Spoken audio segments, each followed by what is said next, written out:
I stalo se v oněch dnech, že vyšlo nařízení od císaře Augusta, že po celém světě bude provedeno sčítání lidu. Všichni se tedy šli dát zapsat do míst svého rodiště.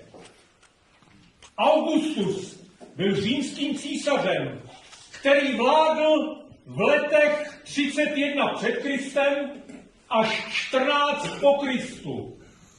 Sčítání lidu se provádělo každých 14 let a ženy se dávaly zapsat od svých 12 let věku, tak, že platili daň. To všechno se stalo, aby se splnilo, co řekl Hospodin ústy proroka.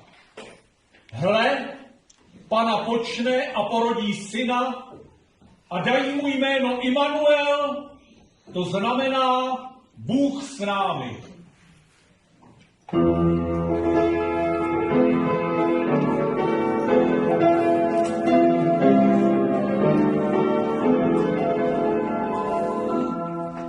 Maria, pojď, půjdeme a necháme se také sečíst. Ano, Josefe, jdeme.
V té krajině byli pastýři pod širým nebem v noci a střídali se na stráži u svého stáda.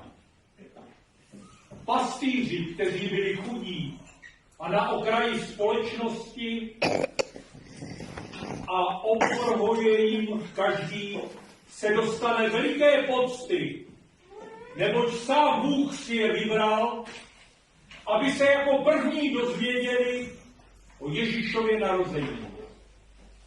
Jim se zjeví anděl Páně, který jim oznamuje, že této noci se narodil Mesiáš.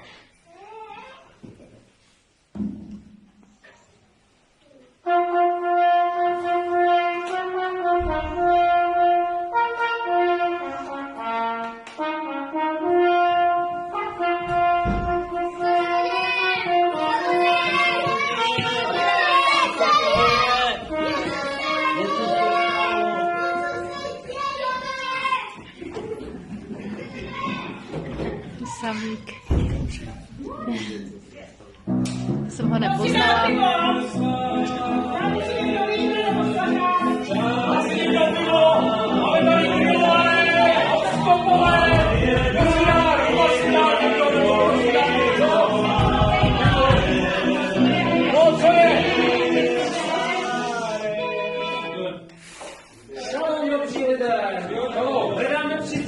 Moje žena přicházejí hodinka, bude rodit. Potřebujeme přístřeší. Nezlobte se, ale tady není místo.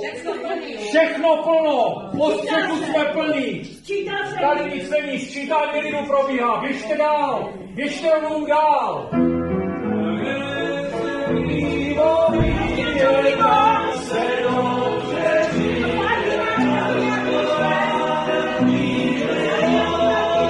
Marky,